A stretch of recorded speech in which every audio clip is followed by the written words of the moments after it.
This story took place when I was 15 years old. It was a very stormy night and about 11 p.m. It was during the summer, so I didn't have any school the next day. I was playing video games in my bedroom, which was on the upstairs of our house, and my parents and older sister had already gone to bed. I took a break to go to the bathroom, and when I came back to my room, I looked out the window for a little while to admire the storm. There was pouring rain with lightning and some thunder as well. Then I noticed a car driving very slowly down our street. It slowed down even more in front of our house, and then pulled to the side of the road and stopped. We lived in a pretty typical neighborhood with many houses, but our street wasn't all that busy. I was a little surprised to see this car stop where it did.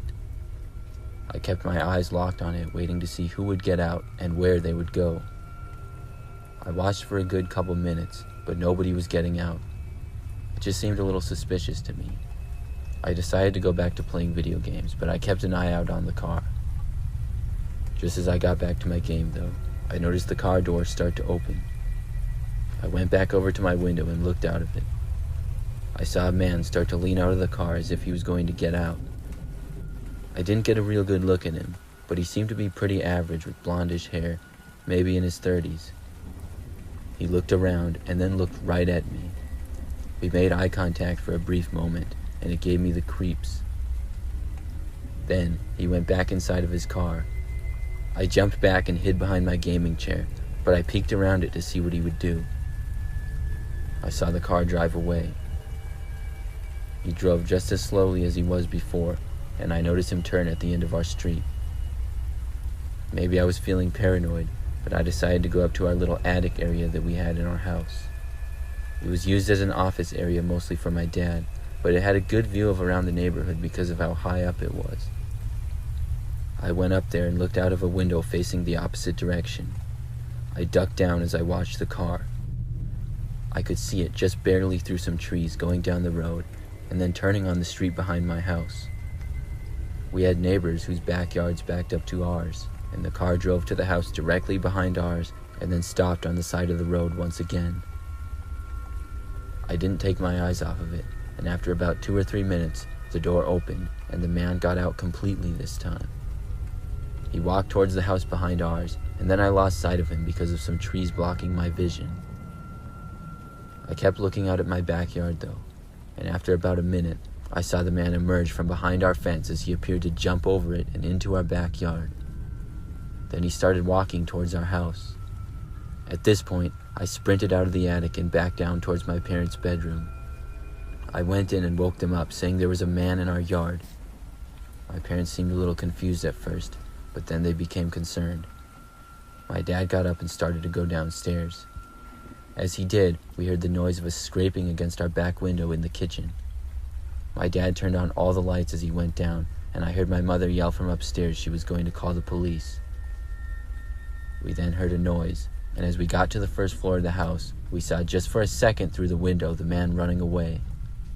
I went upstairs and watched his car start, and then him drive away seconds later. The police ended up arriving sometime after that, and it ended up being a late night. There were some scratch marks against our window as if the man was trying to break it. The police told us they would have extra patrol in our area, which made me feel slightly better, but I was still concerned knowing the man had gotten away. It's been about 5 years since that happened, and every time I think about the man when he made eye contact with me, it gives me the creeps.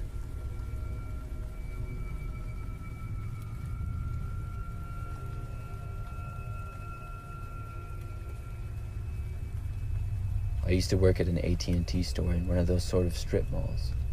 My job was relatively easy for me, and it was something I enjoyed doing for the time being. We didn't get a whole lot of business, so many days I would work alone. On one day it was stormy, and we didn't get anybody in the store for the last hour. It got real bad outside. The rain was pouring and the wind was blowing it all around. Everything in the area got absolutely soaked. Finally, it was time to leave work, and I closed the store up and locked it. I got my umbrella and got ready to run to my car. Once I did, though, I realized there was a man just sitting on the curb of the parking lot in the rain. I saw that he had a subway uniform on, and as I got closer, I saw his name tag said Jack, so I figured he worked at the subway. I felt bad for him sitting there, and I figured his car must have broke down or something. Pretty much the whole strip mall was closed, and the parking lot was empty, so I decided to ask him if he needed help with anything. He told me he had got off work, but his ride couldn't make it. He said he was planning to wait for it to stop raining and then walk home, which was about 3 miles away. I figured because we worked in the same little area that it wouldn't hurt to give him a ride, and it wasn't very far. So even though it was something that I normally would not do, I told him to hop in the back of my car and I'd give him a ride home. He appeared to be a nice guy, sort of short with long brown hair, and was maybe 20 years old if I had to guess. I asked him where he needed me to take him, and he once again repeated it was just about 3 miles down the road, and then he thanked me. I began driving down the road, and after about a mile, he told me to take the next right. I took the exit, and after that, he told me to take another turn shortly after that. After going down that road for a little while, I started to get a kind of bad feeling. I knew the area pretty well, and he was directing me to kind of nowhere. There wasn't really any houses in this area or businesses. I asked him where exactly it was. Then he changed his personality and snapped a little bit at me, saying that it wasn't very far and I should relax. It was far off from the way he'd been thanking me minutes earlier. I drove some more down the road, and we were going farther and farther from the residential areas. He then instructed me to take a turn, which led to a quiet road with thick woods on both sides. I just had a bad feeling about the situation, so I decided I needed to let him out.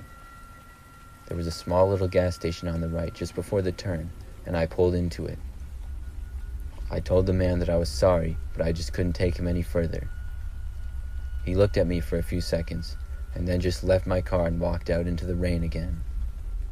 I felt sort of bad, but I had to listen to my instincts and let him out of my car. As I pulled out of the parking lot, I noticed a car pull in at the same time. The car stopped, and the Jack guy I had been giving a ride to immediately hopped in the car as if he knew the driver. They drove away immediately. I was really surprised to see it, and it made him seem even more sketchy. The next day that I worked, when I had a break, I walked over to the subway out of curiosity. I went inside and asked them about Jack, and they told me that nobody worked there named Jack. I described a little more about him, and they told me they had never seen him. It gave me the creeps and made me realize how good of a decision I most likely made when I kicked him out of my car.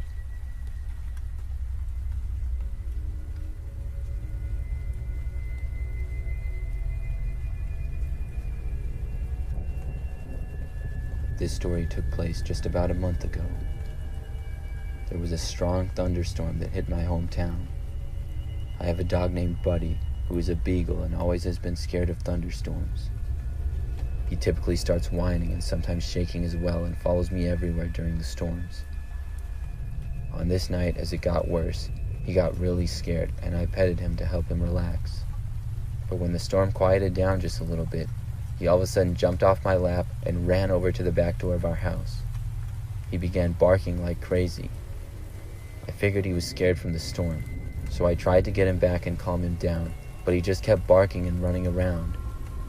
I decided to put him up in my bedroom where it would be a bit quieter, but before I did, I noticed him wanting to go out the back door, so I went over to it and opened it slowly. But as soon as I opened the door, I saw a creepy-looking lady who was soaking wet standing there. She was about 5 feet from the door, and when I opened it, she started charging at me. I picked up Buddy, then I slammed the door shut literally just in time as she banged into it. I locked the door quickly, then saw the woman run over to my window and stick her face up to the glass. She was smiling in a really creepy-looking smile. Then she started screaming repeatedly. Buddy continued to bark like crazy, and I took out my phone and called the police. I then went up to my bedroom with Buddy and locked the door and waited for them to arrive. The whole time I was in the room, I could hear the woman screaming and occasionally pounding on the window. It took just over 5 minutes for the police to arrive, and when they did, they were able to take the woman away. Turns out she was on some sort of drugs, but it made for a very creepy night.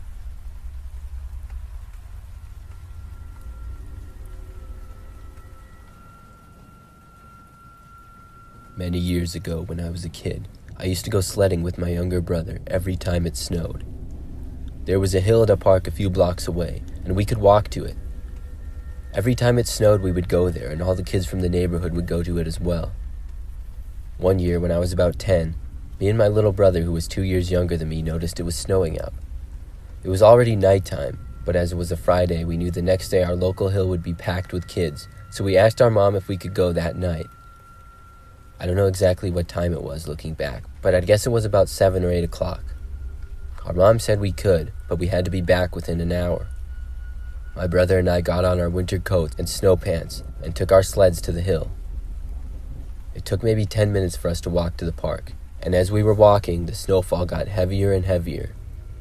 By the time we got there, it was really coming down, and we saw that there was nobody else at the park at all. The hill was getting coated in fresh snow. My brother and I raced up to the top and then slid down. It was great to have the whole park to ourselves, sliding down and going back up over and over again. One of the times when we reached the top of the hill, we noticed a man standing towards the bottom of it. He was really far away, but he appeared to just be staring at us. It was kind of weird to see an empty park at night in the middle of a blizzard with just one man standing at the bottom of a hill staring. My brother and I decided to wait for a minute or so to see if he would go away before we slid down the hill again. He kept standing there for at least a minute or so, maybe 2, and finally walked about 20 feet away and sat on a park bench, but continued to watch us. My brother and I were naturally taught to be careful of strangers, and the guy was seeming suspicious. We decided to slide down the hill one more time and then leave the park to go home. When we got to the bottom, I saw a closer look of the man. He seemed sort of old, but I couldn't make out much else in the snowfall and him wearing a big coat. My brother and I then walked out of the park and left. We walked home in the snow for roughly the 10-minute walk. When we made it back home, we got back inside and had some hot chocolate. After that, we got ready for bed. As I was going down the hallway from the bathroom to my bedroom, I noticed something out the window.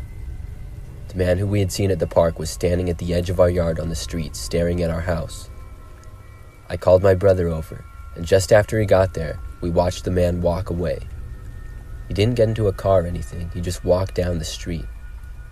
But after that, he was never seen again.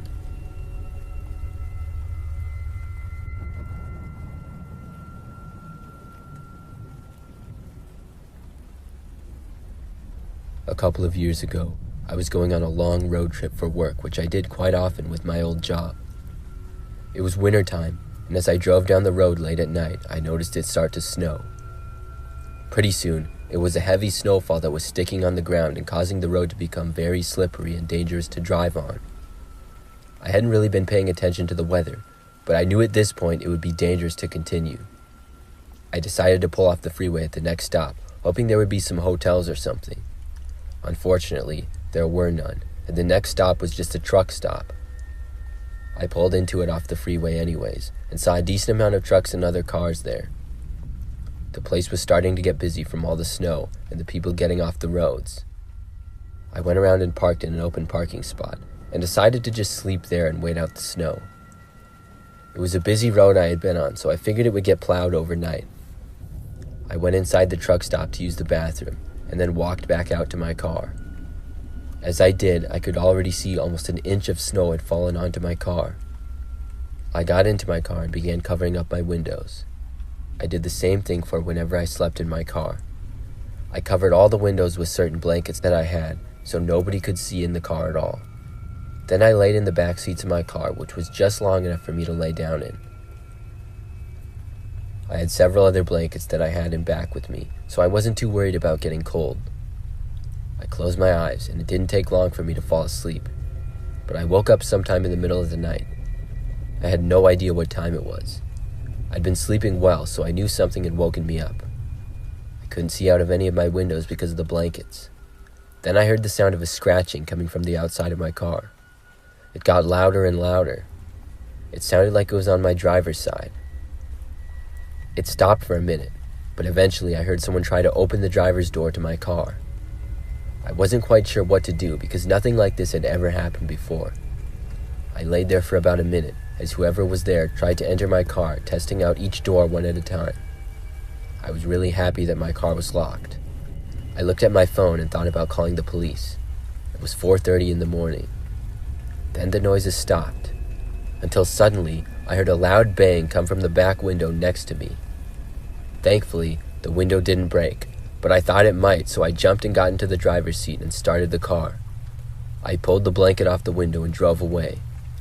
I could feel myself sliding in the snow as I did. I looked in my mirror and saw someone, but couldn't make out anything about them. It was snowy and dark, and they were a good 30 feet behind me. I kept driving back onto the road, which was not as slippery as it had been before, but it was still lightly snowing. I slowly and carefully drove up about 20 miles to a town with a hotel and slept there the rest of the night.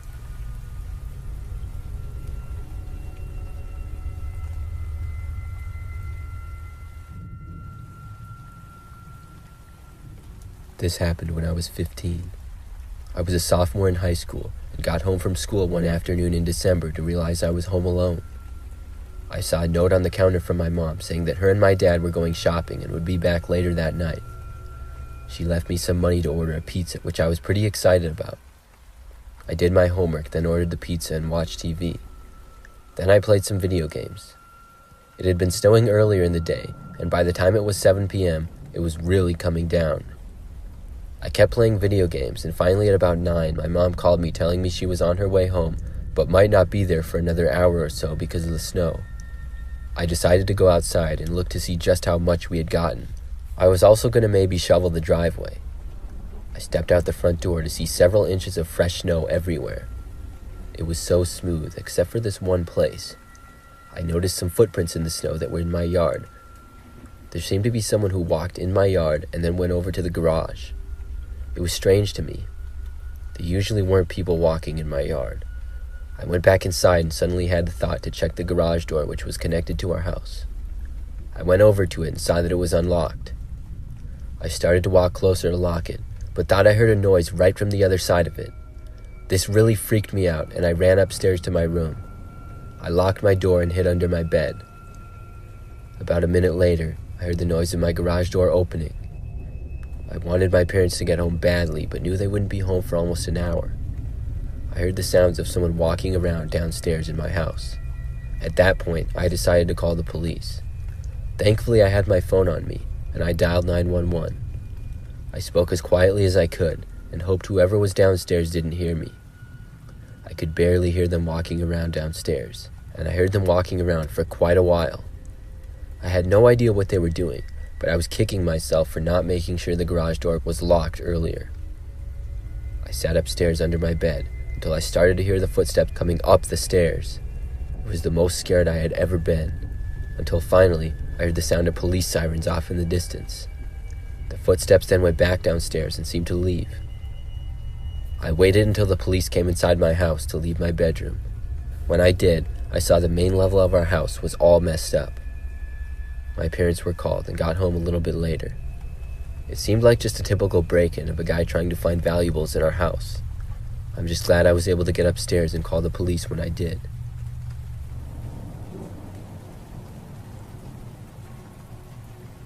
This is something that happened a couple of years ago. One night, I was home by myself during a thunderstorm. We lived in a neighborhood that had many other houses in it. Still, usually it was pretty quiet. Well, on this night, there was a very loud thunderstorm. I knew that we were supposed to be getting rain, but I didn't know that it was supposed to be such a big storm. As I was sitting inside at about 9 o'clock, I remember hearing it start to rain, and I looked out of a window. But overall, I didn't think too much of it. Maybe 30 minutes later, though, there was really loud thunder, lots of lightning, and pouring rain. I was glad that I was home and inside. So I was in the living room during this storm, but I thought that I heard the sound of something hitting the back window. I got up and went into the kitchen. I really had no idea what it was, but when I entered the kitchen, I thought that I saw somebody moving away from the window outside. I just saw them for a split second. I really didn't know for sure what had happened. I just knew that I heard a noise, and it seemed like somebody was there. So I went to a different window and turned the backyard light on. I looked around the backyard, but didn't see anybody. The backyard was not very large, but had a little bit of space, which was grass and a few plants and trees here and there. I stayed in the kitchen for a while. For the next few minutes, nothing was out of the ordinary. I continued to hear the loud storm, and only saw the lightning occasionally in the yard. Just when I was about to head back to the living room, though, I noticed a man come out from behind a tree. I really couldn't believe it when I saw him. He walked a little closer to my house. I went over and turned the backyard light off and then on again. I wasn't really sure what else to do, but this would probably let the guy know that I saw him. And when I did this, the man turned and ran towards the back of my yard. He went behind some bushes that bordered the neighbor behind my yard.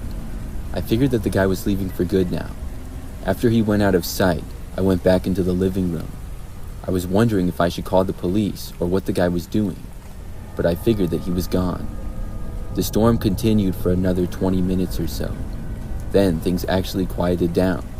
It was still raining, but much calmer, and there was no longer lightning or thunder anymore. It was more of just a light sprinkle now, and I was planning on going to bed pretty soon. But I happened to go back into the kitchen, and when I did, I saw the guy in the yard again. This time, he was walking closer to the back window, and was maybe 20 feet away. I moved back quickly so that he wouldn't see me. The guy then walked right up to the window and seemingly tried opening it. I went back and turned the light on and off again, but the man stayed where he was and didn't move. That's when I knew that I had to call the police. I went over into the other room and got my phone. Then I dialed 911. After that, I heard a loud noise coming from the back window. I got away from there and moved to the other side of my house. Then I waited for the police to arrive and hoped that the guy wouldn't be able to break in. I was really concerned that I would hear the window smash or something any moment, but I didn't. Soon the police got there. I met them at the front door of my house and told them what was going on. They went into the backyard and looked around, but when they did, they couldn't find the guy. He had left. After talking with the police for a while, they left and they told me to call again if the man returned. I really thought that he would, but he actually didn't. After that, I didn't see the man again. He never got into my house, luckily.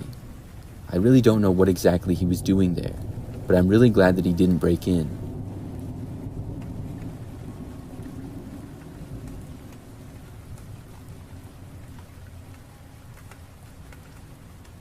A few weeks ago, I was driving home from work. It was about 6 p.m. and the clouds were very dark. I could tell that a storm was coming. Now, it would take me about 30 minutes to drive back most of the time. On the way home, it started to rain. The rain started to come down extremely hard and it was getting worse and worse. There was also loud thunder, and driving became very difficult. I was on a highway which usually wasn't too busy, but in this storm was especially quiet. This road was mostly surrounded by quieter land, but occasionally there would be businesses. So I was driving on the highway and in the right lane, and the rain picked up even more. It got to the point where I could barely see 20 feet in front of me. My windshield wipers just couldn't keep up with the rain, and they were going as fast as they could. To me, I didn't think that it would rain this hard for very long.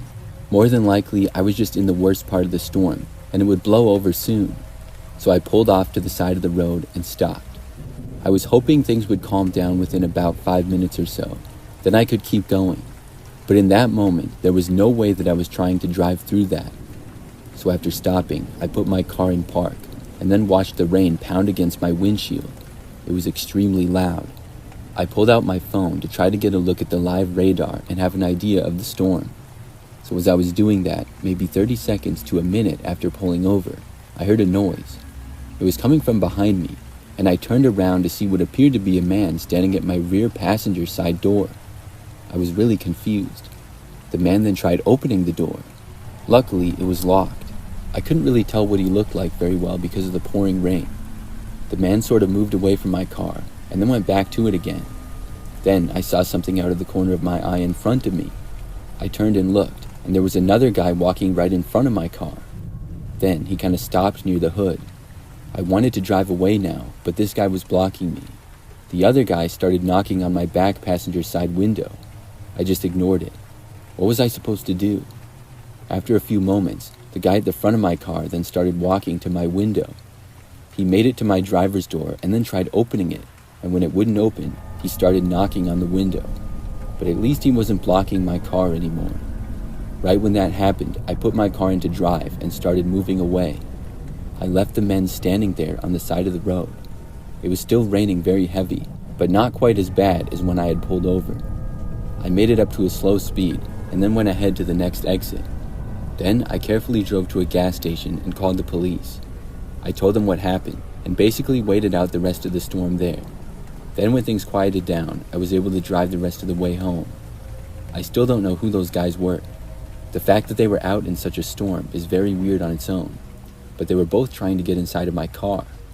I didn't get a good look at either of them, but hopefully they don't do that to anybody else.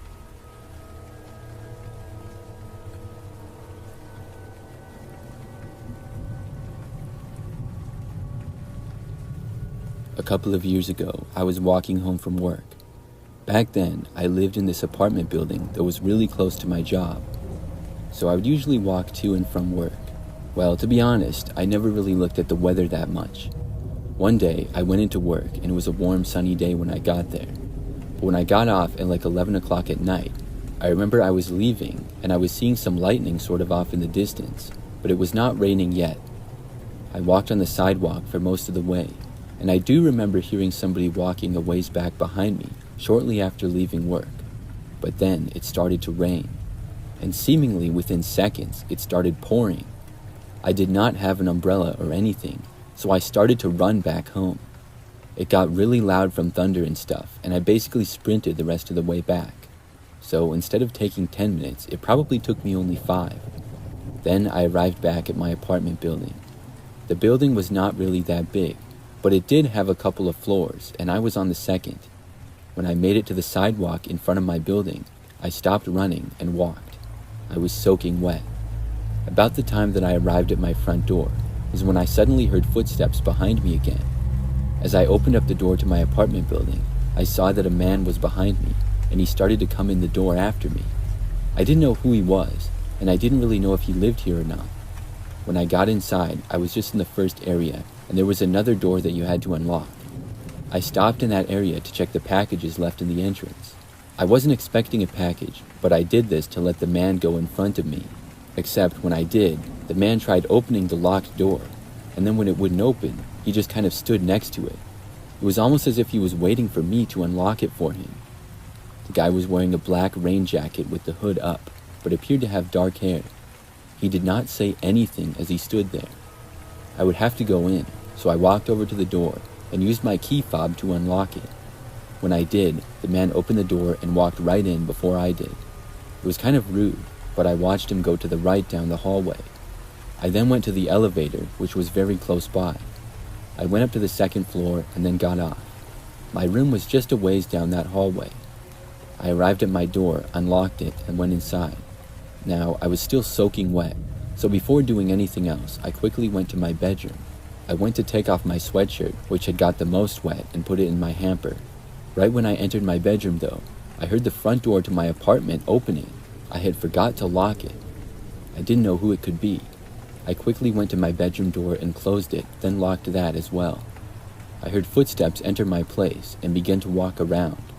The person inside of my apartment did not say anything, though. I decided to ask who it was. I called out to them, asking who they were and what they were doing, but I got no response. I heard the person walking around, and then opened a door, but I couldn't tell what door it was. Then I finally called the police. I was told that they would be there very soon.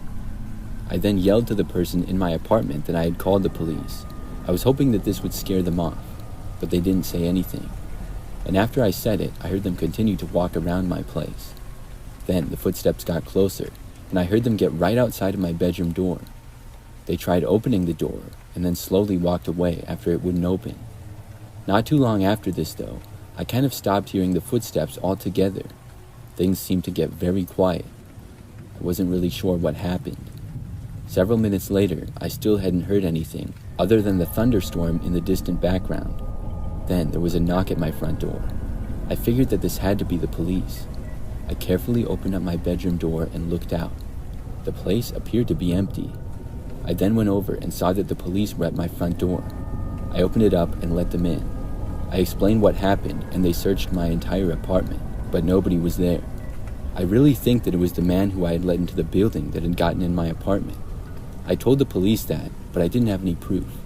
Then they left. I made sure to lock my door, and I had no problems after that.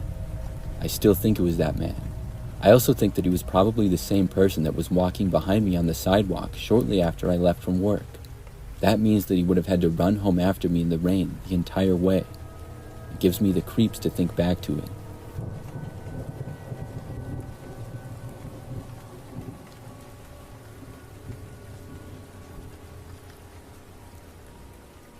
This is something that happened when I was a kid. I think that I was about 10 years old. Well, during this time, I lived in a house with my parents and older sister. I had my own bedroom, and one night, I woke up due to a very loud thunderstorm. I remember that it was almost 2 o'clock in the morning. There was loud thunder happening outside, and when I woke up, I was wide awake. I tried to fall back asleep for a minute, but I couldn't. So I remember that at that point, I got out of my bed, and I looked out the window into the backyard. I could see that it was raining very heavy, and there was a lot of lightning as well.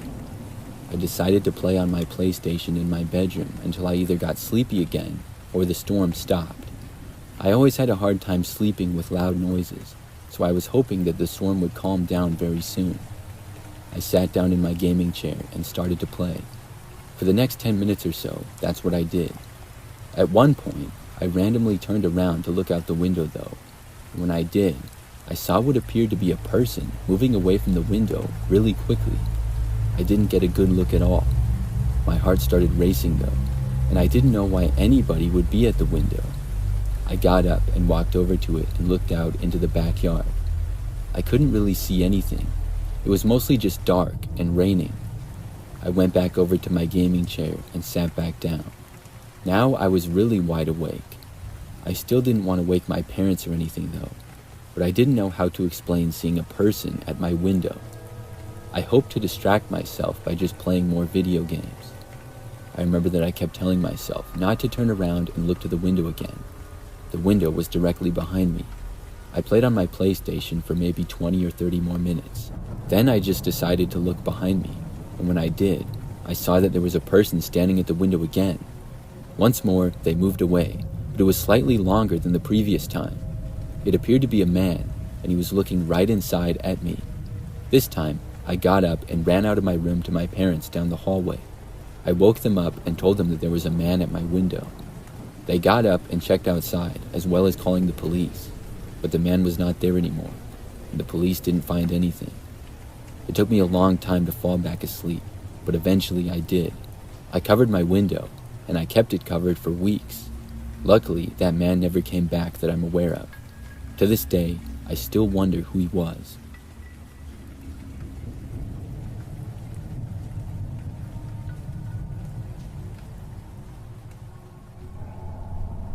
I currently live in an apartment, and this is an event that took place maybe a month ago.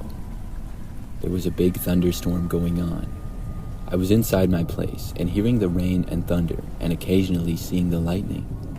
I didn't mind thunderstorms, and I found them to be pretty relaxing. It's funny because as a kid I was scared of them, but not anymore. So during this storm, I was in my living room watching a show on my TV. Out of nowhere, at almost 10 o'clock, there was a really loud knock at my front door. This seemed kind of strange because of how late it was. I had no idea as to who it would be. I wasn't really that close with any of my neighbors that they would knock on my door, and with it being this hour, it was especially strange. I decided to just ignore it, but then there was another knock. I almost didn't get up at all, but I was curious, so I decided to go and see who was there, but I was still pretty sure that I didn't want to answer it. I went over to the door and then looked out of my peephole. I saw that there was a man standing there who I didn't know. He was wearing all black and looking right at my door. He had long hair that was wet, as if he had been out in the rain maybe. The guy looked really creepy, so I quickly moved away from the door and hoped that he would leave. After about a minute though, he knocked again. I still was not going to answer it. I stayed in the living room on my couch. He didn't knock again after that though. So I stayed out in the living room watching TV for maybe another hour. Then I went into my bedroom to go to sleep. When I got into my room, I remember looking out of the window at the rain. My apartment was on the second floor and looked out to the parking lot of the complex. When I did, I noticed that the same man who had knocked on my door was standing out there. He was in the middle of the parking lot in the pouring rain and staring right at me. He wasn't moving or walking around. He was just standing there. It really gave me the creeps. I then closed my window shades and tried my best to fall asleep. Eventually, I was able to. Since then, I haven't seen the guy. I still don't know who he is, why he knocked on my door, or why he was staring at my window. I'm hoping that I never see him again.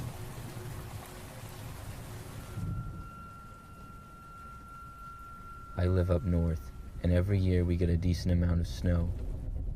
Last year in December, we got our first big snow of the season. In fact, it was the first snowing that was projected to stick on the ground, and it was supposed to be a pretty big blizzard. Almost a foot of snow was expected overnight. I knew this meant I would have to spend the following morning shoveling. The snow started to fall at about 5 p.m. and continued through the night. Thankfully, it was a Friday, and I would not have to go anywhere for the next 2 days. The night went on, and the snow got heavier and heavier. When I could see there was already a lot of snow on the ground, I went up to the attic of my house where I kept my shovel. I got to the upstairs hallway and opened the attic door. As soon as I did, I thought I heard a noise come from inside the attic. It was a little bit alarming, but we did have a mouse or two up there in past years. So I walked up the stairs one at a time to go into the dark attic. I didn't hear any other noise other than the loud creaking of the stairs that I was walking on. When I reached the top, it was pretty dark, and I had boxes everywhere. I looked around for my shovel and saw it up against the corner wall. When I got a few steps away from it, I nearly fell over when I heard the sounds of a loud scream. It was coming from just a few feet away from me and sounded completely insane. Then, as I looked around, I saw a dirty-looking woman come charging at me from behind one of the boxes. I ran quickly back for the stairs, but the woman was able to knock me over as she ran into me. Then she hit me once before I was able to get up and run for the stairs again. This time, I just about jumped all the way down the staircase and slammed the door shut behind me with the woman almost making it out. I held the door shut as hard as I could and reached for my phone to call the police. She was very strong though, and I could feel her throwing herself against the door on the other side. I was barely able to dial 911, and then I decided I would make another run for it. With the operator on the line, I quickly left the door and sprinted down my stairs outside into the freezing cold and down my driveway. Finally, when I had ran to a house across the street, I explained what was going on. Not long after, I saw the woman stick her head out of the front door and then go back inside. I waited in my neighbor's driveway until the police came and got the crazy woman. I still don't know how she made it into my attic or how long she was up there.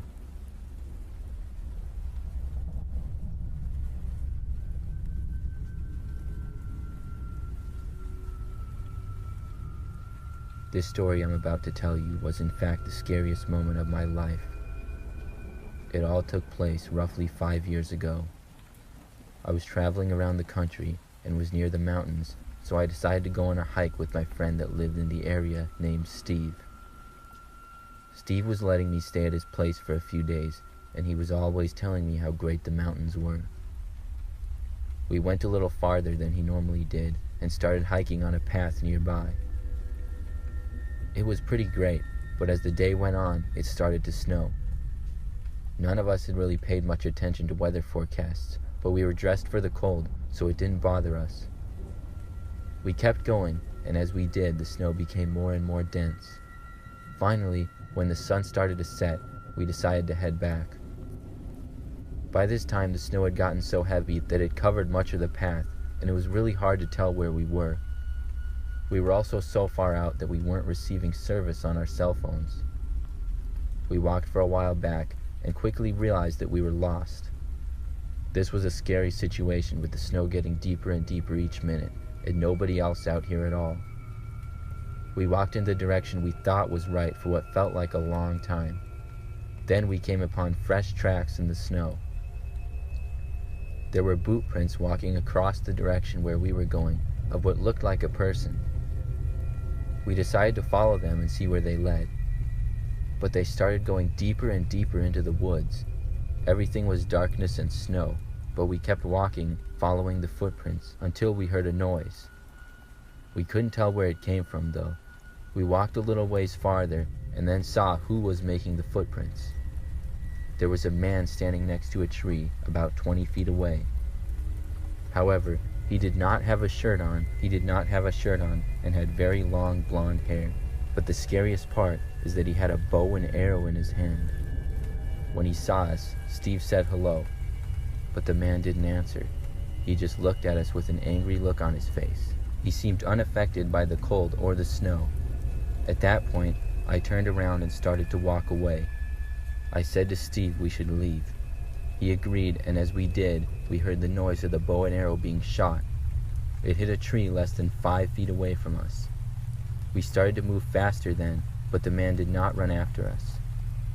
We went back the way we came and walked in the dark, not knowing where we were for a long time. We would look over our shoulders every so often, but it was so dark that we really couldn't see much of anything. Finally, after what felt like forever, we saw some familiar areas and luckily made it back to our car somehow. When we did, Steve turned around and seemed to notice something. Then he ran to the car and we both got inside. I asked him what he had seen, and he told me he saw a third set of tracks in the snow that had been trailing ours on the path all the way to where our car was. We quickly left and did not return to that location.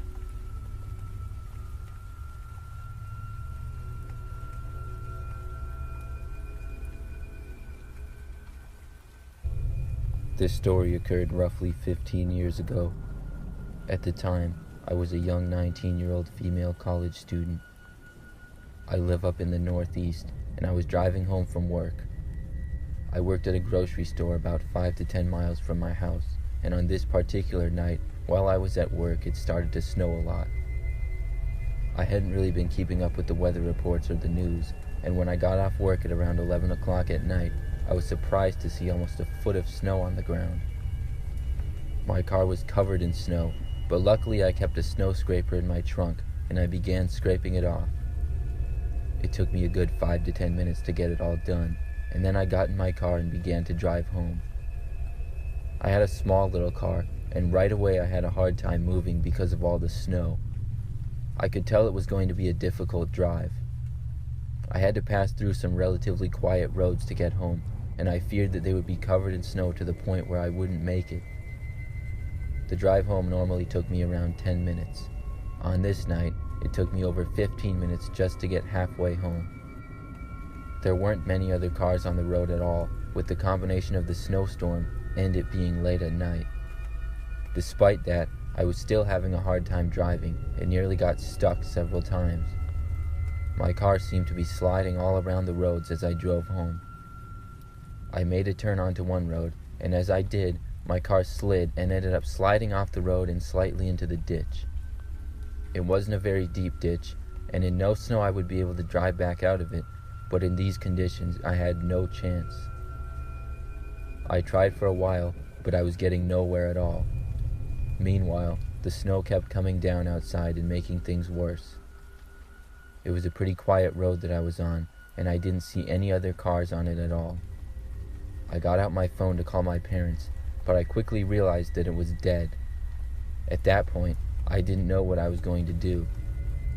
Maybe my parents would see that I hadn't returned for a while and go out looking for me. I could try to walk home, but I knew it would take me well over an hour and I would likely freeze. I sat there for about 10 minutes or so, thinking of what to do. Then I saw a truck pull onto the road. It looked like a pretty powerful truck and didn't seem to have much of a problem driving down the street. When it approached near me, I saw it slow down and then stop shortly in front of me. A man then got out and walked to my car. I rolled down my window and he asked me if I needed help. I told him what had happened, and he offered to give me a ride. I was more than happy to get out of the situation I was in, and I just wanted to get home, so I accepted his offer and walked with him to his truck. The man looked to be in his 30s and was on the larger side. He wore a winter coat and a hat with gloves. I got into the passenger side door, and he got into the driver's seat and then started driving. He briefly asked me how my car got in the ditch, and I explained it to him. Then he said to me that I looked really good in the creepiest way possible. I told him thanks, and then the conversation went quiet. It was at that point that I realized that the man had never asked me where my house was or where I needed him to drive me. Instead, he had just started driving, and he seemed to know where he was going. I was getting more and more uncomfortable each minute, and finally I asked the man where we were going. About 5 seconds passed before he answered me, and when he did, he just said, "You'll see." I knew I needed to get out of the car, but I could see that my passenger's door was locked. Meanwhile, I could see that we were driving farther and farther away from my house. The man made several other creepy comments the farther we drove. It got to the point that I was so uncomfortable, I wanted to do anything to get out of there. I decided to ask the man to turn the radio on, and he did. At that point, I saw a stop sign coming up, and as soon as we started slowing down, I rolled down my passenger's window all the way, and I jumped out. I'm pretty small, but it was still a tight fit. As I was about halfway out the window, I felt the man's hand on my leg as he tried to grab me, but I was just able to make it out.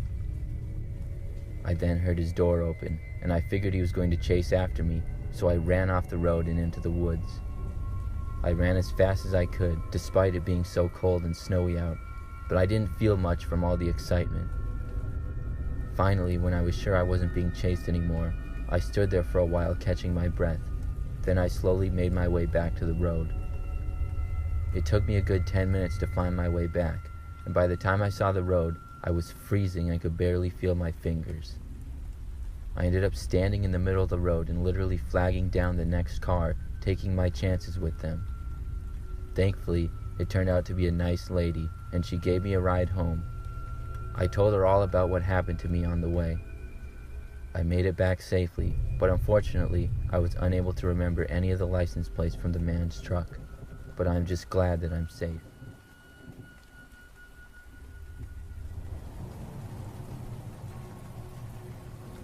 I was driving home after work one day, and there was a big thunderstorm coming in. I'm the type of person who really hates getting wet. I tried to avoid it at all costs, so I was driving a little faster than I should have been. About halfway through the drive, though, the rain finally decided to come down, and it came down hard. The second half of the drive was unbearable.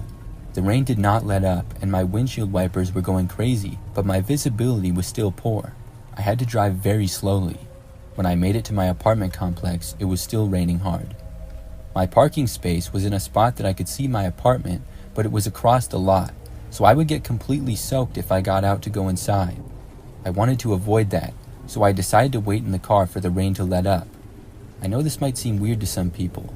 It would make sense for me to be able to just dry off and change once I got into my apartment, but I decided to wait instead, because that's how badly I didn't want to get wet, as I hated the feeling. It wasn't cold out, so I just turned the car off and waited inside. I may have been waiting in the car for about 20 minutes when some movement caught my eye up by the apartment building. I almost didn't believe what I was seeing, and I had to do a double take to make sure. My apartment door opened up, and two men exited from my apartment. They were carrying some things with them, things that they were taking from my apartment. I was too shocked to really do anything at first, and I wondered if I should try to confront them, but I realized that would probably be dangerous. I eventually ended up taking out my cell phone, and I called the police. It was odd to tell them that I was sitting in my car in the rain watching two people rob my home. The police arrived quickly. I had seen the robbers go away from the area my apartment was in, so it wasn't hard for the police to find them and capture them. Once they did, the officers came to talk to me about what happened. It had stopped raining at this point, and the officers walked me over to my apartment. They told me that I was pretty lucky that I had waited in the car. When the two guys were searched, they were found to be carrying several knives. Apparently, they were suspected in other robberies and a knife attack on a senior citizen in the area. My fear of getting wet may have saved me from an attack. I was in that car for at least 20 minutes waiting for the thunderstorm to end. If I had gone in before then, I would have walked into an attempted robbery, and who knows what might have happened if I did.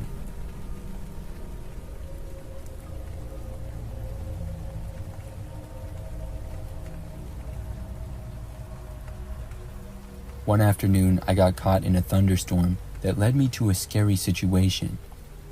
I needed to head to the local grocery store for pet food, and I also decided I would pick up dinner for myself from there as well. I have a car, but I don't care to use it too much since I prefer walking to most places. I get good exercise, and it's usually a good experience. The grocery store was a good 40-minute walk from where I live, so I left the store in the early afternoon. It was warm out and the sky was completely clear when I left. In fact, the entire time that I was walking to the store, it was nice outside. I got to the store, purchased the few items I needed, then put them in my backpack that I always carry with me. When I left the store, I was surprised by the sudden change of weather. The clear and sunny day had vanished and was replaced by a blanket of black clouds. I hadn't bothered to check the weather before leaving the house. It was so bright and sunny outside before that I didn't think I needed to, but it now looked like it could begin storming at any moment. Well, I started walking out of the parking lot, and I walked fast. Even walking quickly, it would take me at least 30 minutes to get back to my house. I couldn't run because I didn't have good shoes for that. I had a backpack on, and overall, I just wasn't a runner. I tried to hurry as much as I could though. I had made it part of the way home, but then the thunderstorm began. There was nowhere nearby for me to take refuge as the sky began to dump sheets of rain on me. It happened so quickly, and I was completely drenched in probably less than a minute. I barely even heard it approaching through the rain, but a truck pulled over, and the man in the truck asked me if I wanted a ride. I told him that I was soaked and wet and would just get his car wet as well. He insisted, however, and eventually I gave in and I got in the truck. Now, rather than take me home, the guy just kept the truck where it was and then began talking to me. He told me that he had seen me many times, walking up and down the main street, and had always wondered if I had a car. I told him that I did, and I just explained how I enjoyed walking, and I hadn't checked the weather for the day. Finally, he took off driving. Instead of turning into my neighborhood where I directed him to, though, he pulled into a truck stop. My first thought was that he needed to get gas or buy something, but he drove around and parked in the far back of the lot. I was about to ask him what was going on, when he turned to me and abruptly said, "You know, you could take your clothes off and you wouldn't be so wet," as he placed his hand on my knee. I responded that I was fine and could change at home, asking what we were doing there and if he could please just bring me home. The man continued to stare at me and eventually said that we could just hang out for a while until the thunderstorm was over. I was feeling very uncomfortable. I had thought that this had been an act of someone being a good Samaritan, but it was clear to me now that it wasn't. I felt around for the door handle on my side, but I realized it wasn't there. I couldn't open the door and get away. The man pushed himself closer to me, and I had to find a way out of that terrifying situation. Instinctively, I did the only thing I could think of, and I punched him in the crotch as hard as I could. He screamed in agony, and that was my chance. It was disgusting, but I crawled over the guy. He kept trying to grab me, but I was able to crawl over him and open his door and get out of the truck. Slipping around on the wet pavement, I managed to run into the truck stop, even though I didn't have good running shoes. I alerted the cashier in the gas station to call the police. The guy drove off before the police got there, but they were able to pick him up later due to the description I gave them. Turns out the guy had been in jail several times for doing what he tried to do to me. Unfortunately, it wasn't enough to convict him just based on what I testified to, but I was able to get a restraining order on him. For a while afterward, it was difficult to walk out on the street. Every time a car passed by, out of the corner of my eye, I saw that truck and I got afraid.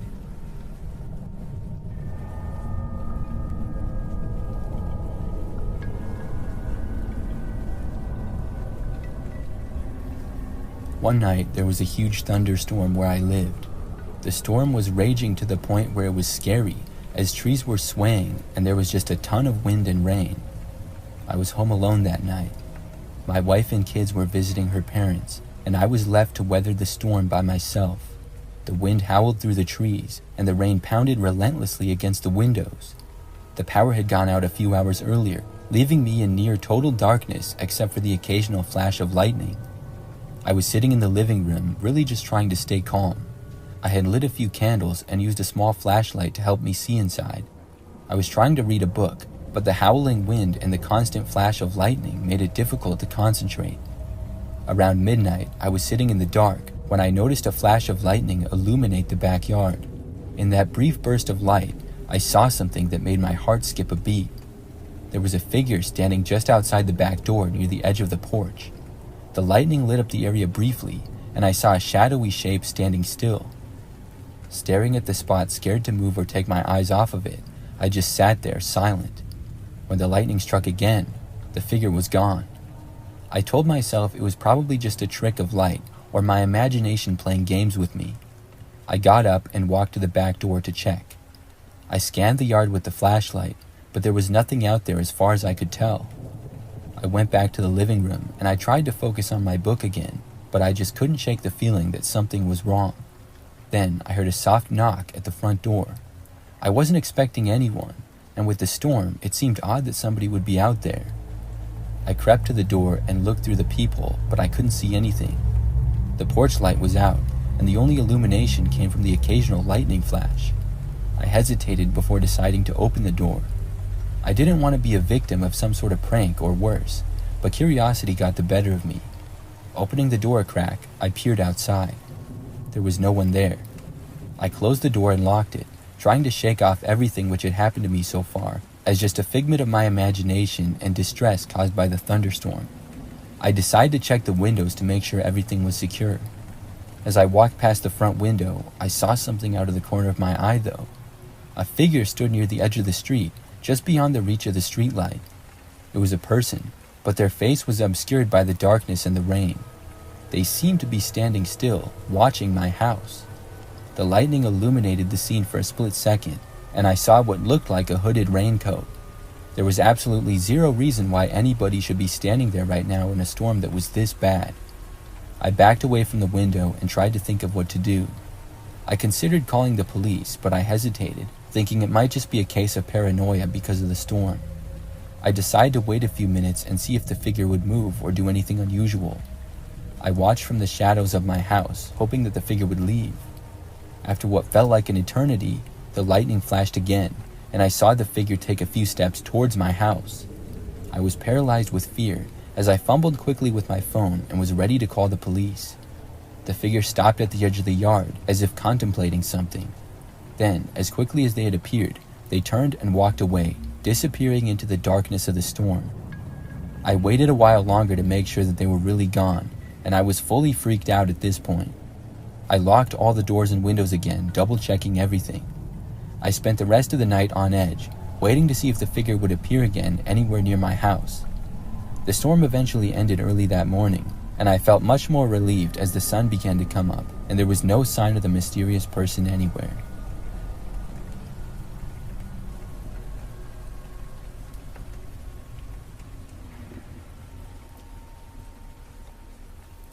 One weekend in the middle of the summer, my friends and I planned a weekend trip to go to a cabin.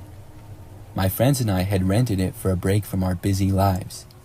The cabin was in a remote spot by a lake surrounded by trees.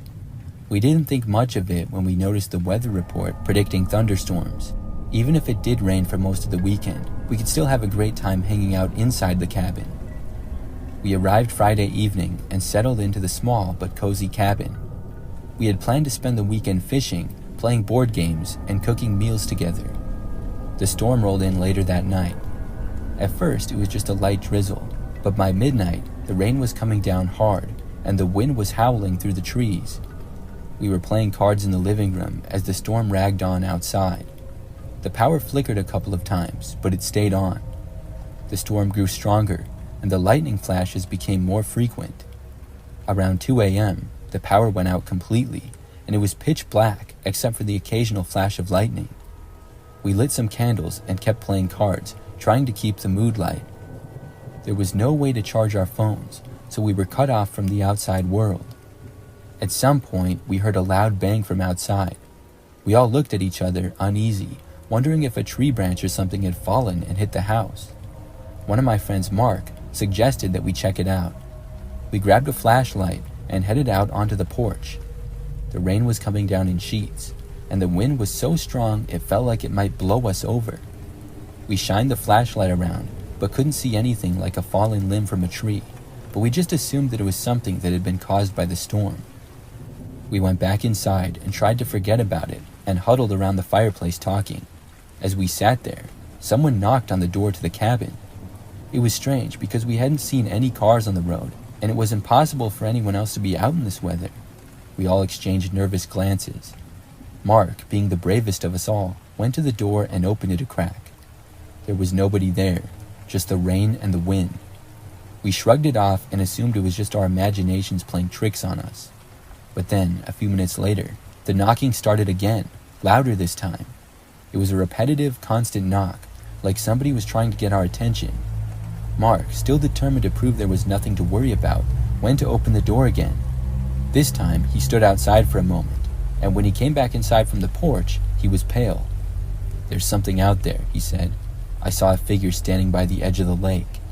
None of us really believed him. The storm was so intense, it was hard to see anything clearly. The storm raged on, and with Mark's persuasion, who was still freaking out saying he saw something out by the lake, we decided to barricade the door just in case. We piled furniture in front of it and tried to get some sleep for the rest of the night. In the early hours of the morning, we heard a sound that none of us could explain. It was like a dragging noise, moving around the cabin. We huddled together in the living room, too scared to sleep now. The dragging sound seemed to be circling the cabin, slowly and deliberately. At first light, we ventured outside once the storm had passed. We looked around, but there was nothing unusual and we saw no footprints or sign of anybody else being there.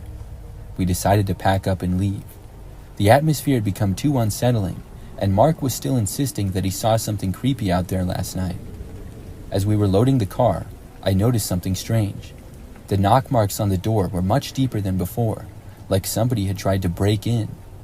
We left the cabin and didn't return. To this day, none of us can explain the knocking, the dragging noise, or the figure by the lake. We try to put it behind us, but the memory of that stormy night still lingers.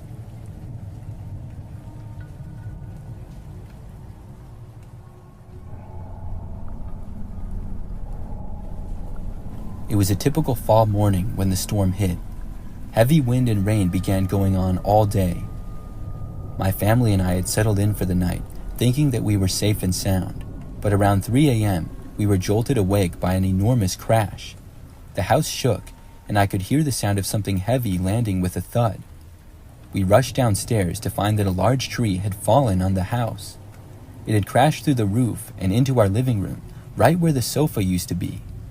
The rain, which was fairly light now, was coming in through the broken roof, and there was debris everywhere. We quickly called emergency services and then checked to make sure everybody was okay. Thankfully, nobody was hurt. It was a chaotic scene as the fire department arrived and started to assess the damage. After making sure the house was safe, they left us to clean up. It was a mess, and we took all the next day to clean up, but we were grateful that nobody had been in the living room at the time. As we started to clean up, we noticed something odd though. Under the debris and wreckage, there was a section of the floor that seemed to be different. It wasn't just the damage from the tree. It felt like something was underneath the floor. My husband and I cleared away more of the wreckage and discovered a small door. It was hidden beneath some loose floorboards and had a rusty latch. We were both curious, and I remember feeling a chill, but we decided to open it. The door creaked as it swung open, revealing a small dark room below. We shone a flashlight into it. The room was tiny, barely big enough for one person to stand in. It was filled with old, dusty objects. There were old newspapers, boxes, and an assortment of what looked like forgotten junk. But as we looked closer, we found some unsettling things. Among the newspapers, there were old photographs, grainy black and white images of people who we didn't recognize. Some of the people's faces had been torn or scratched off. There was also a collection of rusty knives and other sharp objects that looked like they belonged in a horror movie. The last disturbing find was a small locked metal box. It was covered in dust and looked very old. We tried to open it, but couldn't get it to budge. The box had a faded label on it, but the writing was too worn to read. We called the police to report the hidden room. They came over and took a look, and then called in a specialist to investigate. They were just as intrigued and unnerved by the discovery. The specialist took the box for further examination, and the rest of the items were cataloged. We didn't get much information from the police, but they told us that the room and its contents were being investigated. They did tell us that there were no records of the room on the blueprints of the house, and it must have been added by an older owner at some point. The tree had caused a lot of damage, but it also led to the discovery of the room. The hidden room remains a mystery, and we never learned much more about it or its contents. I still don't know.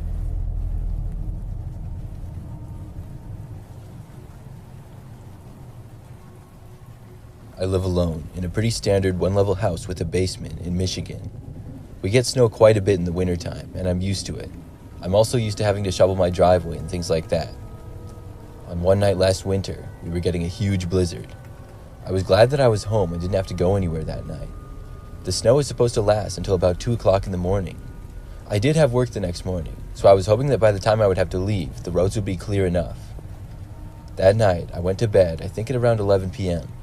The snow was coming down hard, and I could see that there was already at least an inch of snow on the ground. After sleeping, I woke up the next morning and got up to see that everything was covered in snow. I would say we got about 6 inches total. I didn't have to go to work for another 2 hours, but I wanted to go outside and shovel the driveway beforehand. My driveway was not too long at all, so it would only take me about 15 to 20 minutes to shovel it. I got on my coat and boots and went outside. As soon as I got out there, I noticed something strange. My garage door was wide open. I had a one-car garage that I parked my car in, and it had a little bit of extra space for storage. I always closed it every night, and this had never happened before. I really didn't know how this was possible. I decided that for some reason, I must have forgot to close it the previous day. Nothing appeared to be missing from inside the garage or anything, so that was good. I got my shovel from just inside the garage where I kept it, and then shoveled. When I was done, I put the shovel back, closed the garage, and went back inside. Later on, it was time for me to leave for work. I went back into my garage and got in my car.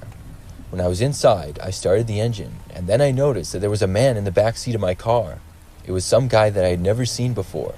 He was wearing a coat, a winter hat, and had a short beard. The guy looked right at me in the rearview mirror. I did the only thing I could think of, which was to exit the vehicle and run back inside. Thankfully, I had remembered to take the keys out of the ignition with me. After making it back inside, I was sure to lock all of my doors. My garage was connected to my house, and I heard the knob on the door start to turn very shortly after I had locked it. After that, I heard my large garage door opening. I called the police as I watched the man walk through the snow down my driveway and then walk down the street. At this point, I was just happy that he was leaving. The police arrived a while later, and the man was long gone by then, but I could give them a decent description of him. I went to work after that, and I never did hear if the police were able to find the guy. One thing that the police noticed that I hadn't was that there were marks on my door leading from my garage to my house. The marks looked as though the guy had been trying to get in. He must have done that during the night while I was sleeping. It really creeped me out when I realized that. I still don't know how he got into my garage in the first place though. Maybe I did leave it open, or maybe he was able to open it somehow. Either way, I'm just happy he never got inside my house.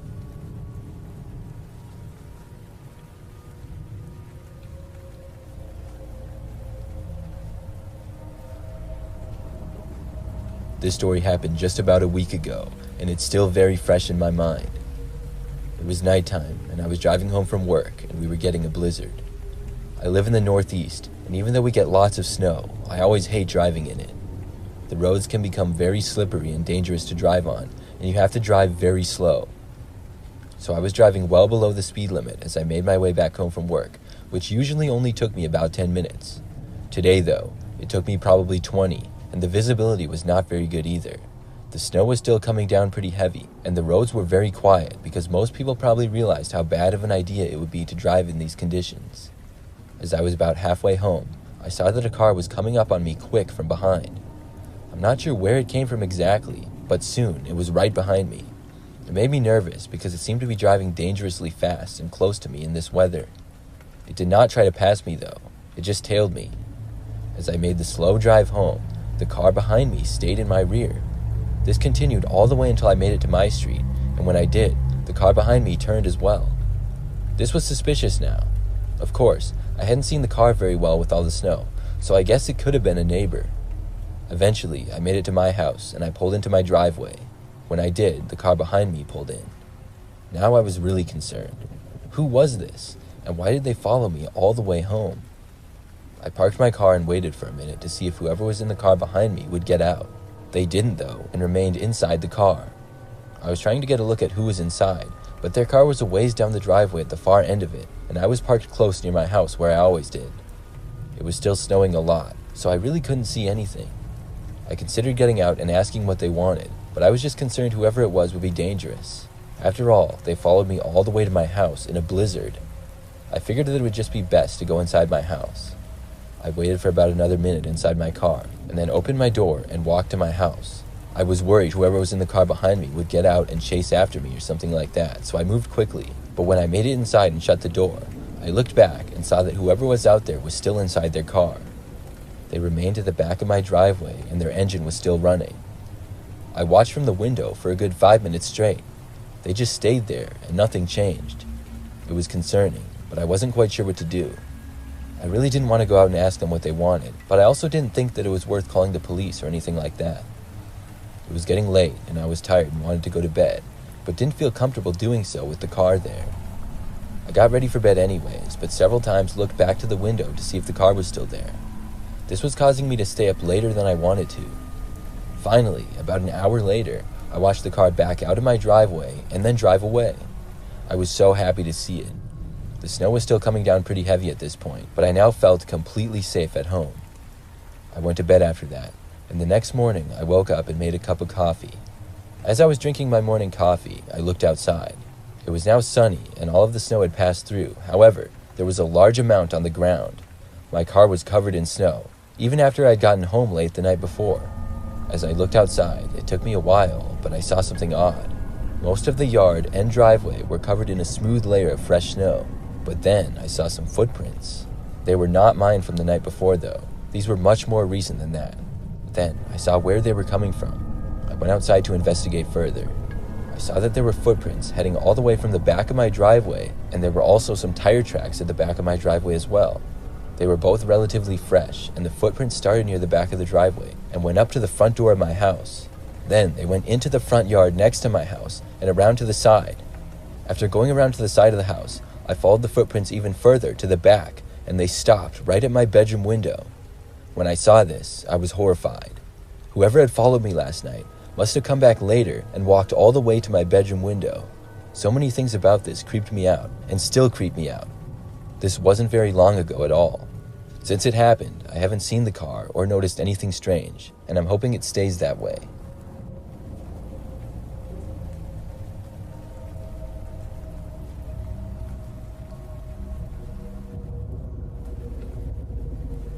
Back when I was in school, I always loved when it snowed a lot, because that meant we might get a snow day. Any chance to stay home from school was nice, and I also enjoyed going out and sledding or snowboarding at nearby hills. Well, one time when I was in high school, we got a bunch of snow for like 2 days straight. It started in the middle of the day on Thursday, and when I got home from school, we already had a few inches of snow on the ground. It continued that day into the night, and basically lasted all night long.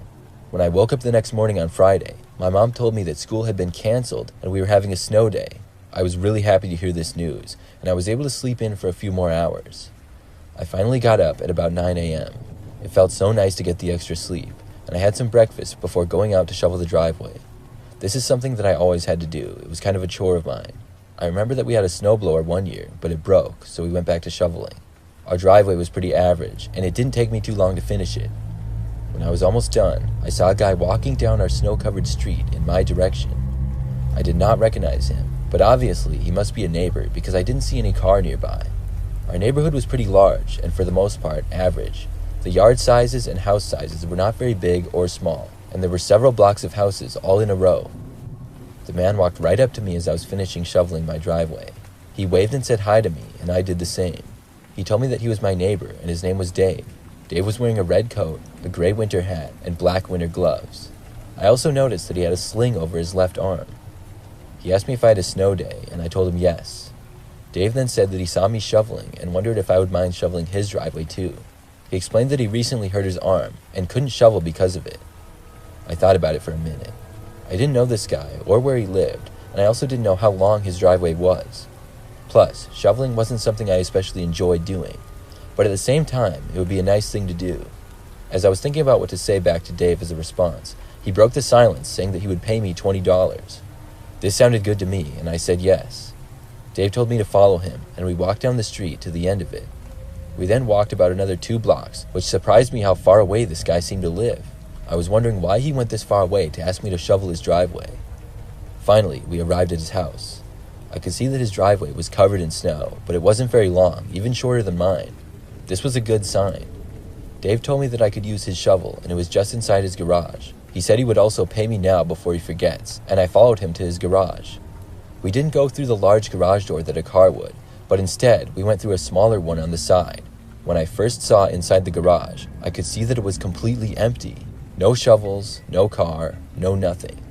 I stopped at the doorway. Dave was several steps ahead of me, and then stopped when he realized I wasn't following him anymore. He turned around and faced me, then smiled. "Come on in," he said. I just kept standing there. Dave then slowly took the sling off of his arm and threw it to the ground, then waved at me with the arm that had been in the sling. His tone then changed, and he said, "Get in here now." I backed up a few steps, and Dave started walking towards me. When he did, I turned around and started running as fast as I could back home. I ran through his front yard that was filled with snow and nearly slipped when I got back out onto the street. Dave followed me to the end of his front yard, but then stopped, and I was able to make it back home safely. I told my mom all about it when I got back, and we drove over there, but when we did, my mom said she knew that house, and the owners didn't live there during the winter. Obviously, the guy was gone, and there wasn't much information that we would know about him. This was so creepy, and I didn't shovel the driveway for a long time after that.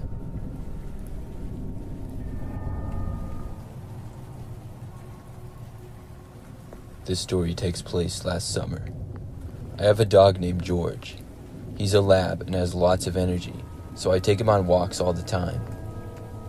During one of our walks down the street into the park last summer, I noticed that the sky was getting really dark and cloudy, and it was feeling really cold all of a sudden. We had walked to the park that was about 20 minutes away through our pretty average neighborhood. It was in the evening at about 7 p.m., and up until that point in the day, it had been warm and sunny. I realized that a big storm was coming in. I decided to turn around with George and go back home before it would start to rain. Usually, I would let George run around the park a little bit, but things didn't look so good outside at all. We walked back home, and I tried to go at a quicker pace as I saw more dark clouds rolling in and started to hear thunder off in the distance. At last, we finally made it back to our street, and as we did, we could start to feel raindrops and the strong cold wind that was blowing around. I got to the front door of my house and unlocked it. Then George and I went inside. Literally less than a minute later, it started to downpour outside, and there was loud thunder and lightning as well. It seemed like a huge thunderstorm was hitting, and I decided to close all my windows around the house that had been open, and I had to turn most of the lights on, because between the sun setting and the sky being so dark from the clouds, you couldn't see much of anything. I was going to start cooking dinner, when all of a sudden, I heard a knock on the front door, and George started barking. It was still storming badly outside, and I was confused who would be knocking on my door in the middle of a huge thunderstorm. I wasn't expecting anybody either. George kept on barking, and I walked over to him and had him go in the bedroom so he would quiet down. Then I walked to the front door as the knocking continued. When I got to the door, I was just about to open it and see who was there, when suddenly I saw the knob turning and heard whoever was on the other side of the door try to open it. It was locked, but they had still tried to open it, and my hand was only about a foot away as I was reaching for it. But now suddenly I didn't feel so safe, and decided to look outside the window before opening the door. Whoever was there kept on trying to open my door, and I walked over to the window instead to look. I saw a larger-looking male with his back to me right up against my door trying to get in. I remember he had longer black hair, but I couldn't see much else through the rain. After the man stood there for another minute or so, he then turned around and walked away back to the street. The guy was soaking wet, but he didn't really seem to care for whatever reason. This whole situation was strange to me, but I was hoping that the man just had the wrong address or something.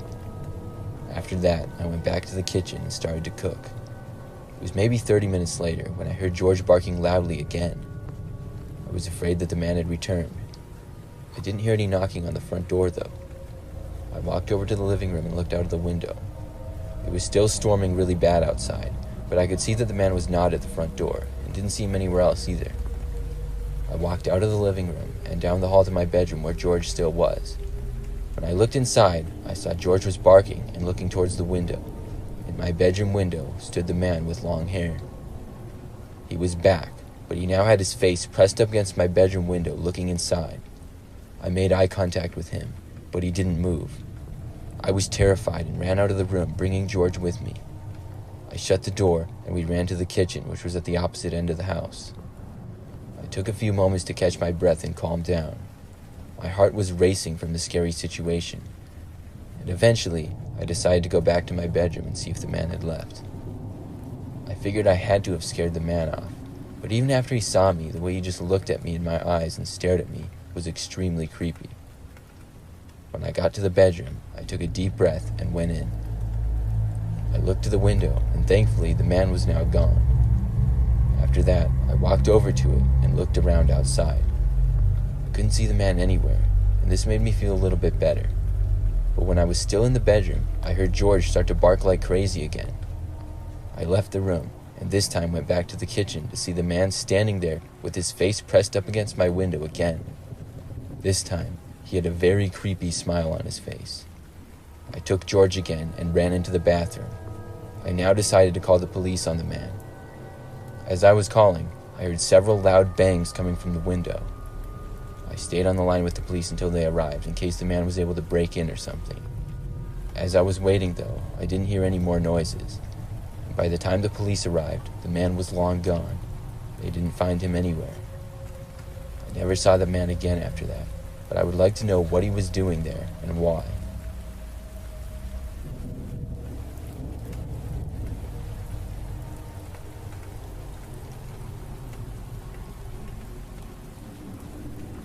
This happened about 5 years ago. At the time, I lived by myself in a small house. One night, I had gotten home from work and was watching TV. All of my windows had blinds over them, and I had most of the lights on. The volume was also up on the TV, so I had no idea that there was a big thunderstorm going on until I suddenly heard a loud bang of thunder coming from outside. I had been watching TV for a while, so I got up from the couch and walked over to the window. I looked out into the night to see the rain coming down and a flash of lightning. It seemed like a pretty bad storm. I closed my blinds back up after that and went back to the couch. I wasn't back at the couch for more than 5 minutes though, when suddenly everything in the house went black. I realized that the storm must have knocked the power out. It was suddenly all dark and completely silent aside from the sound of rain coming from outside. I felt around in the dark until I was able to find my phone, which I had left next to me on the couch.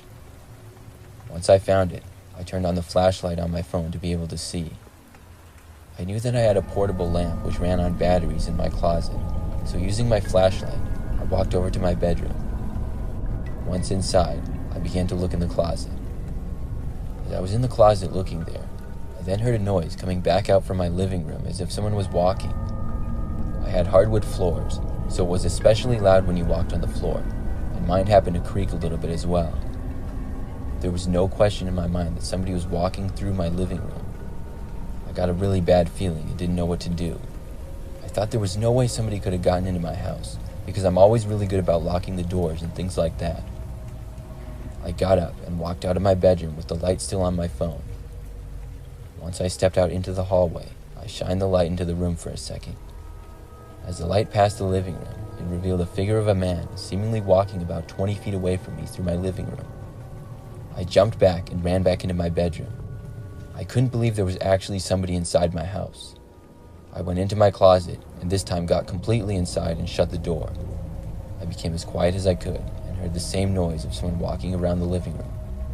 This continued for probably a whole 10 minutes.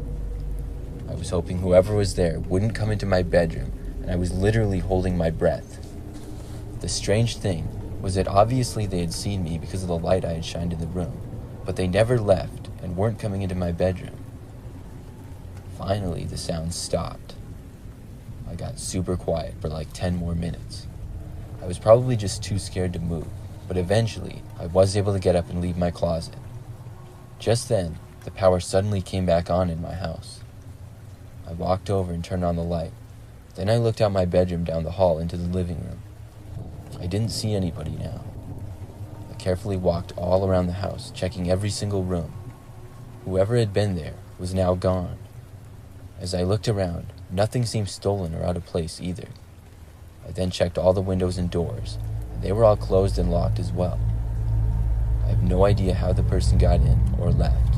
This was one of the strangest things to ever happen to me. I still don't know who it was.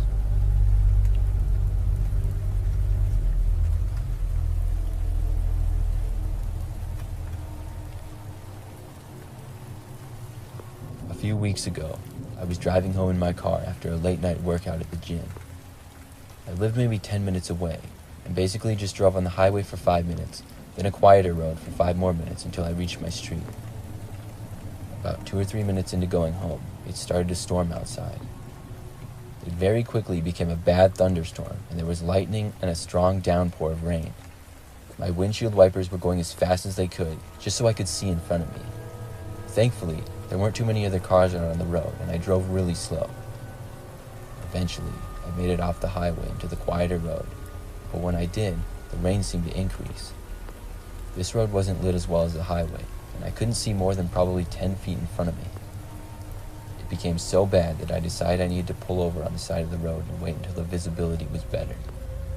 I didn't want to accidentally go off the road, because on this road, there was a deep ditch and woods on both sides, making it more dangerous. I pulled over and listened to the rain beat down on my car. It was one of the heaviest downpours I had ever seen. Then, all of a sudden, through the cracks of thunder and pouring rain, I heard something hit the back of my car. Then I heard it again. The sound was as if something was hitting the back passenger's side door. I looked behind me, and through the rain I saw nothing at first, but then noticed there was a man standing outside next to my car. He started kicking my side door. Then he ran around to the side of my car to the front, where he tried opening my driver's door. I looked to the man, who was not wearing a shirt and had long blonde hair. He then just ran back in front of my car and disappeared into the ditch. I drove off, and I was really startled. Even though the visibility was still terrible, I didn't want this guy trying to get in my car. I had no idea what the guy was doing, but I figured he had to be insane. I was able to make it home okay, although I drove super slow. I made it back inside, and once there, I looked out my front window at the storm that was still going on. I saw into the street. There appeared to be the same shirtless man. He was just standing right in the middle of the road, looking at my house.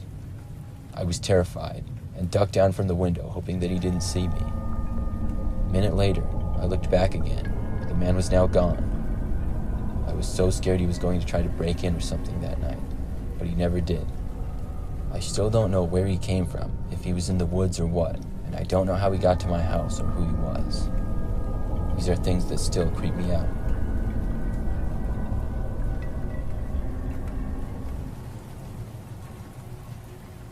I live alone in a somewhat busy neighborhood.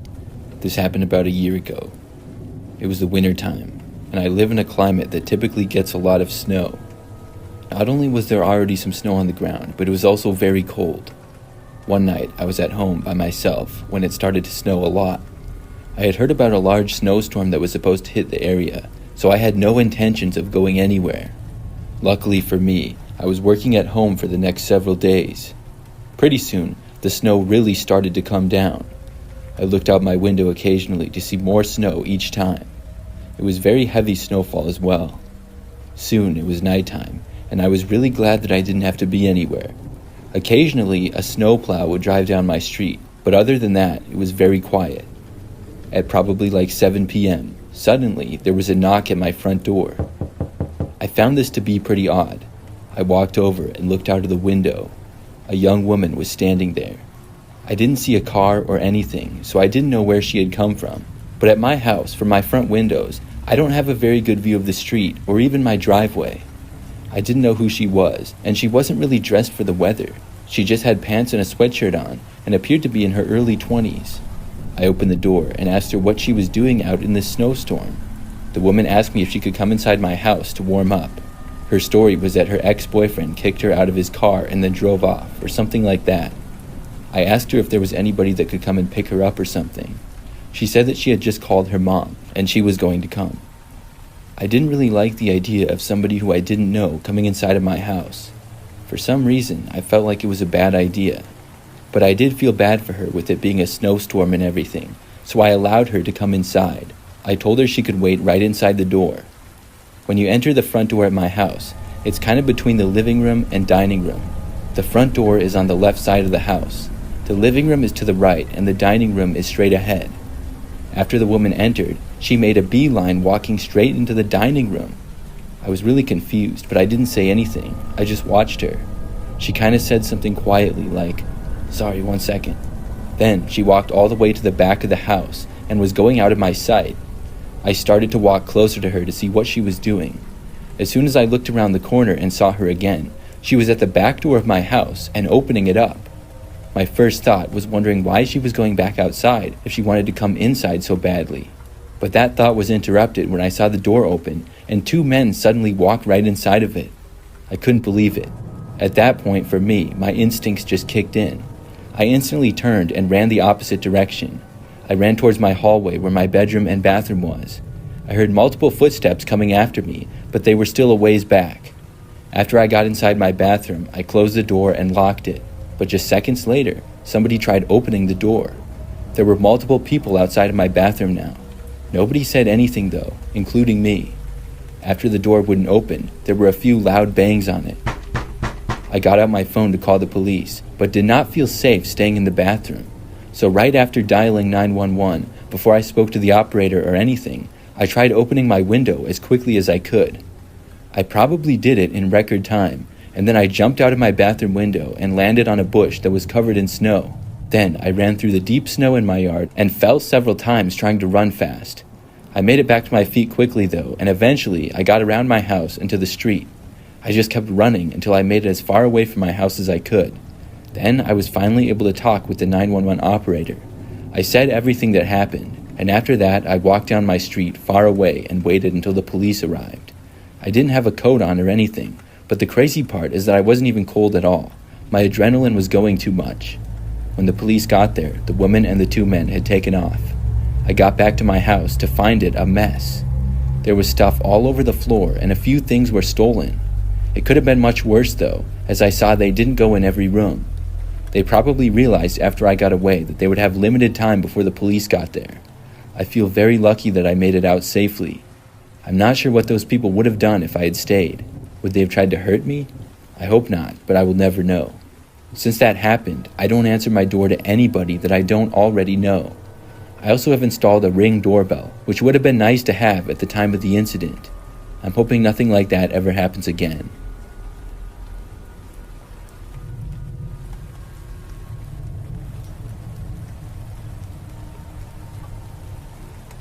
This story happened years ago when I was still in high school.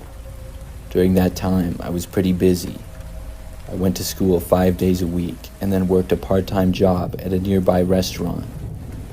One time in the winter, I had heard all week that a big snowstorm was coming.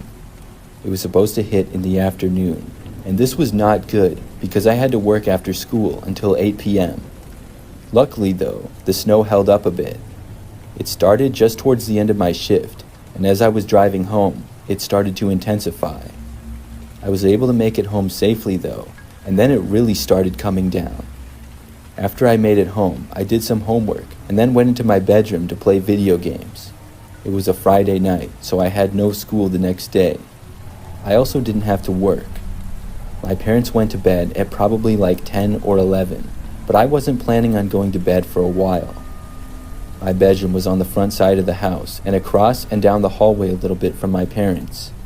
Usually, I had my windows covered, but on this night, I left the cover half open. I enjoyed seeing the snow fall and found it to be relaxing. So I was there having a great time, just gaming in my room during a snowstorm, when something really strange happened. Something out of the window caught my eye, so I glanced out to see. What I saw was a man walking down the sidewalk in front of our house. He was pretty far away, but I didn't recognize him. I knew most of our neighbors, and I wondered what this guy was doing out walking at almost midnight in the middle of a blizzard. I kept my eye on him as he continued to walk down the sidewalk. But then he turned and began walking into our front yard. I thought this was really strange, and I paused my game to see what the man would do. He then walked right into our front yard and then cut through the grass and went towards our front step. My heart started racing when I saw this. I was still trying to figure out what exactly was going on. He was now out of my sight though, so I carefully and quietly left my bedroom. I went down the hallway and then stopped at the end of it. I looked around the corner carefully.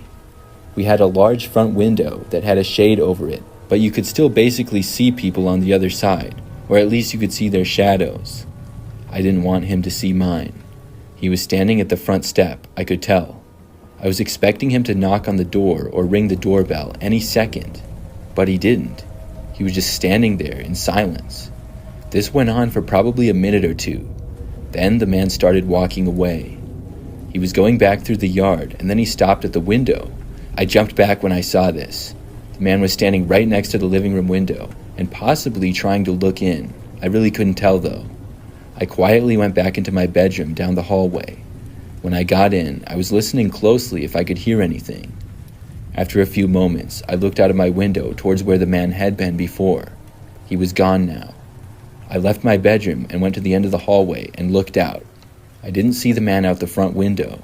He wasn't at the front step either. I was wondering where he had gone and hoping that he had left. I then went to each and every window and looked out all of them. Most of them were fine until I got to the back of the house. Before I looked outside the kitchen window, which looked out to the backyard, I saw the guy. I jumped back, and I didn't think that he saw me. He was now standing on the back patio, a few feet away from the back door. I ran back to my bedroom, terrified. When I got there, I was debating what to do. Should I call the police, wake up my parents, or just hide in my room and hope that the man would leave? Then, about a minute later, as my mind was still racing and thinking of what to do, I heard a knock at the front door. I went back out into the hallway and looked. The guy was now back on the front step. I was definitely not going to answer the door. The man did not knock again, though. He stood there for several more minutes and then just turned and walked away. He left the front step, this time walking straight back. I went back to my bedroom and watched the guy walk back to the sidewalk and then out of sight. I still had no clue as to what he had been doing. I stayed up that night until after 2 o'clock in the morning. The man didn't return. Eventually, I fell asleep, and the next morning everything was fine. I told my parents about it, but they figured it was just a drunk neighbor or something. Maybe it was, but I know that was the most creeped out I've ever been. I still remember how scary it was to see him outside of our house. Luckily, he never came back.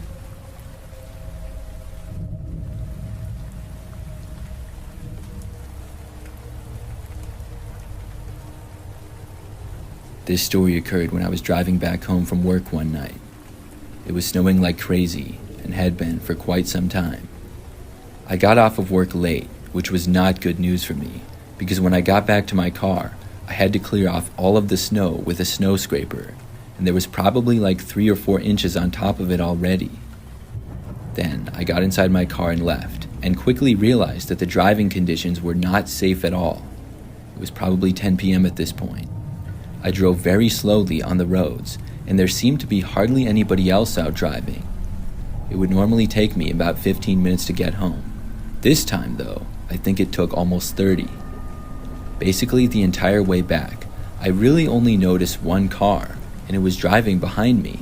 I don't even remember at what point it started to drive behind me, but I think it was pretty early on. Each time that I turned, I didn't expect the car to turn with me, but it did. By the time I was almost home, I assumed that it was one of my neighbors.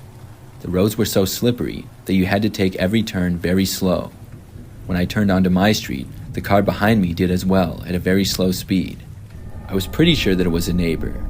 There are a lot of other houses on my street, and I don't know everyone, so when I got to my driveway, I turned and pulled in.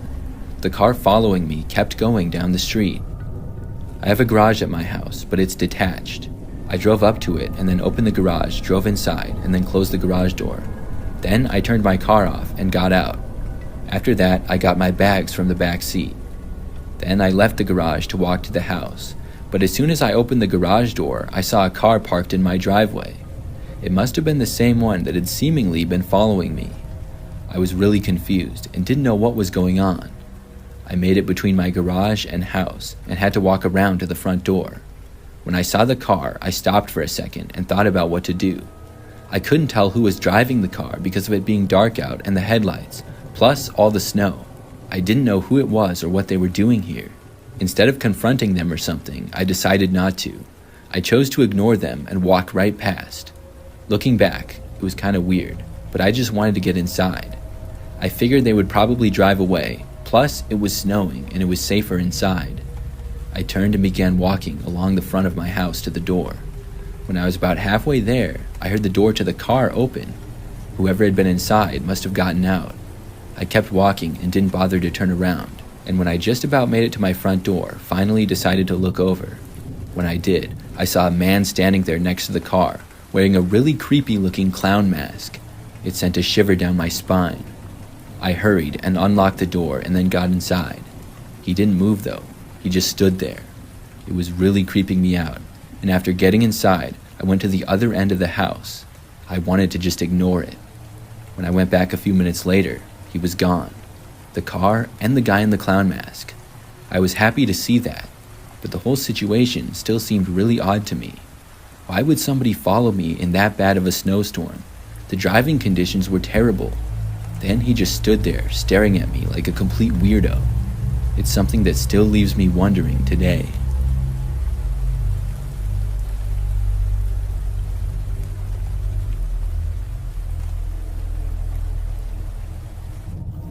This happened back when I was a teenager. I think I was 14 years old, and probably a freshman in high school. It was the winter time, and sometime in the early evening. The sun had set and it was dark out. We were getting a large snowstorm, and I was sent outside by my mom to shovel the driveway. She was cooking and said that food would be ready when I got inside. It was kind of my job to shovel the driveway, and I didn't really mind it. When it was snowing this badly, though, it could be tough. We had a pretty long and straight driveway, and I needed to shovel it now, even though it was still snowing. That way, the next morning, instead of having like a foot of snow to shovel, there would be less, and it would be faster and easier. I went as quickly as I could, and things were going pretty well. Our neighborhood was generally pretty quiet, and not that many neighbors were outside or anything. We also lived on a cul-de-sac with only about 10 houses on it total, so I pretty much knew all the neighbors and their cars and stuff. When I had reached near the end of the driveway and was shoveling the last section, I heard a car coming onto the street. It entered our street and then came around the corner, going very slowly. It was a larger and older-looking black SUV. It looked to be a Chevy Suburban. I had never seen it before and wondered whose it was. It slowly drove past me as I shoveled and then went to the loop of the cul-de-sac.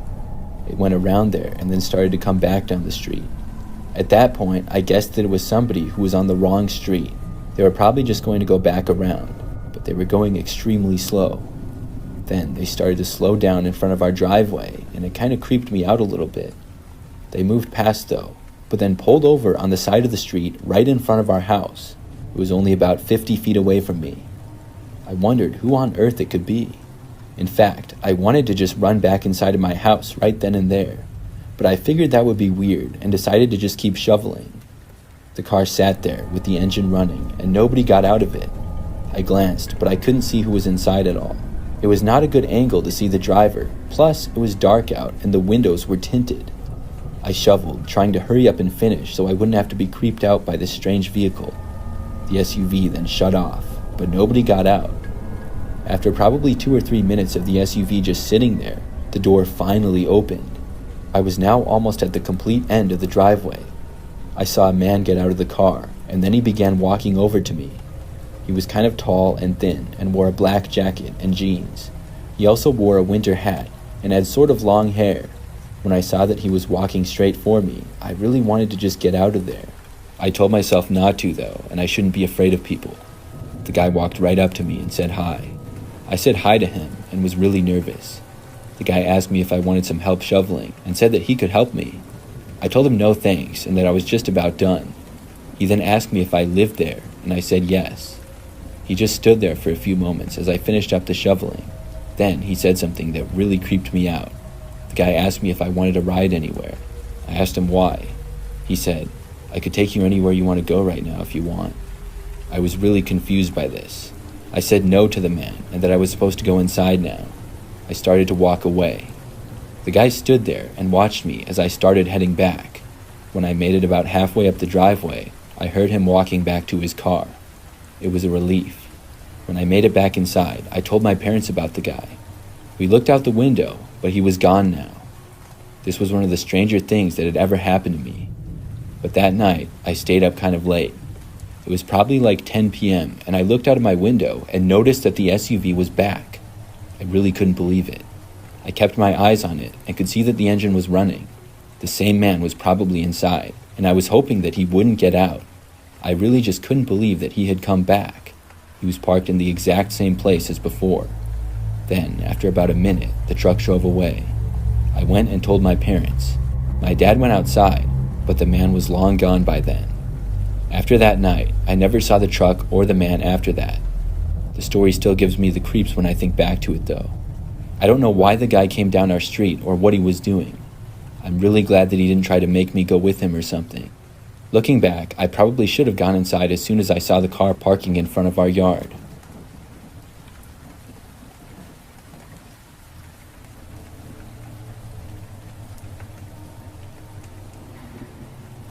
This is something really bizarre that happened to me last winter. I live by myself in a smaller, one-story home. The neighborhood that I live in is somewhat typical. However, I know most of the nearby neighbors pretty well and get along with all of them. Last winter, we got a pretty bad snowstorm at one point. It was over a weekend, and it started one night at roughly 5 o'clock. The snow was supposed to last until early the next morning, and we were going to get several inches of it. Everything was normal other than the snowstorm, and I went to bed at about 11 p.m. and then woke up the next morning at probably like 7:30 or 8. My bedroom is at the front side of the house, and as soon as I sat up and looked out of the window, something shocked me. There was a snowman that was built and looking right into my bedroom window. The snowman was very well done and had eyes and a mouth made from buttons. It was probably about 5 feet away from my window. It spooked me at first until I realized what it was. But then, I wondered how it got there. I certainly hadn't made it. It had to have been my next-door neighbor's kids. My next-door neighbors were a husband and wife who had kids in their early teens and middle school ages. They were the only kids in the immediate area of the neighborhood. Still, it seemed kind of unlike them to do that. Why wouldn't they just build it in their own yard? Plus, they were usually well-behaved, and I didn't think that they would even go into my yard without permission. I went outside to snowplow my driveway. When I got out there, I saw my next-door neighbor. His name is Todd, and he was already out using a snowblower. I walked over to him at the end of the driveway and waved. He stopped his snowblower and said that I had a nice snowman in the front yard. I told him that I didn't know how it got there and asked him if his kids had made it. He said no. He told me he had been inside with his kids watching a movie the night before. He assumed that I had made the snowman. We just joked about it after that, though. It was a pretty funny thing, but also a little bit strange. After that, I finished clearing my driveway and went back inside. The temperatures that we were having were in the high 20s all the way up to the mid-30s. This created good snowball or snowman snow. Fast forward to the next morning, I woke up and then went into the kitchen. The kitchen is at the back side of my house, and there's a window out to the backyard. When I looked out of it, there was another snowman. It hadn't been there the day before, and it was facing the back window, looking right at me just a few feet away. Somebody had made another one. This one, like the first, was very well made, but unlike the other one, it had some different props. Instead of just having a face made out of buttons, it had a gardening shovel used as its hand, and it was made to look like it was holding a pitchfork. I realized that the shovel and pitchfork had come from my garage. I went outside and then went to the garage. The back door was left open. Nobody was inside of it, though. I was really creeped out now. Somebody was going into my yard in the middle of the night and making snowmen. This time, they had entered my garage. I had left the door unlocked by accident, and I made sure to lock it. When whoever it was made a snowman in the front yard, I thought it was funny. But now that it was in the backyard and they went inside of my garage without permission, this was too far. Still, I had no idea who was doing it. At night, I never heard or saw anything. That night, I even looked out of the windows multiple times before going to bed. I didn't see anybody, though. The next morning when I got up, both of the snowmen were destroyed. They were just gone and nowhere to be seen. Somebody had tore them down. I was really weirded out by the whole situation. After that, there were no more strange occurrences, though. No more snowmen and no more strange things happening. I still wonder to this day who did that.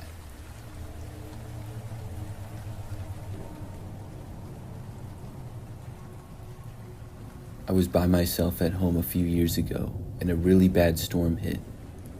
I lived alone in a smaller house in the suburbs. It was probably about 8 p.m. when it started raining. Just before sunset, I had noticed that the clouds were pretty dark, and it seemed that a storm was brewing. The wind also picked up, and just after sunset, it started raining.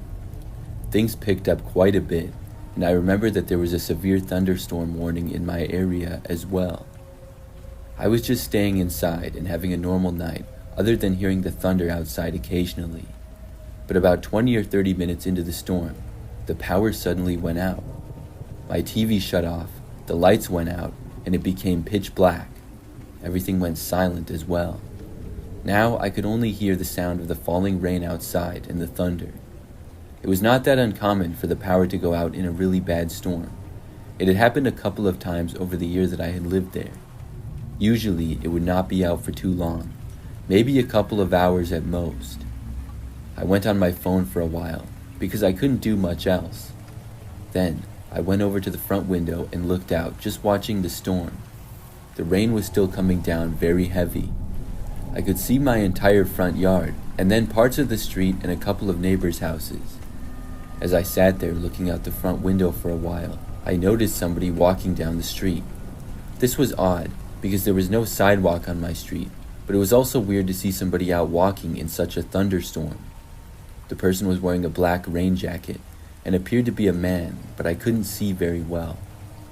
He walked down the street in front of my house, and then I left the window and sat back down on the couch. For probably about the next 10 minutes, I was just on my phone and sitting on the couch in the living room. But then, I remember it kind of sounded like somebody was trying to open the back door to my house. It instantly made me a little bit nervous, but I quickly thought that possibly it was just the sound of something else. I mean, the storm was sort of loud. Maybe something got blown into the back door or something. I couldn't hear that well, but with the power being out, I did hear things from outside much better. So I walked around slowly to the back end of the house. That's where my kitchen was, and I looked out of a back window. Because my house was so dark, I had much better visibility looking out the back. When I did, I looked near the door but saw nothing. This made me feel better until I looked around the rest of the yard. When I did, I noticed that the same man who I had seen walking down the street was back there. My backyard was not very big. The man was at the far side near the fence and walking towards the corner of the yard. It appeared as though he might walk into my next-door neighbor's backyard. I had no idea who this guy was or what he was doing, and it was still pouring rain out. I thought that the man might look over and see me in the window, so I moved away from it and I went back towards my living room. I didn't really know what to do about this situation.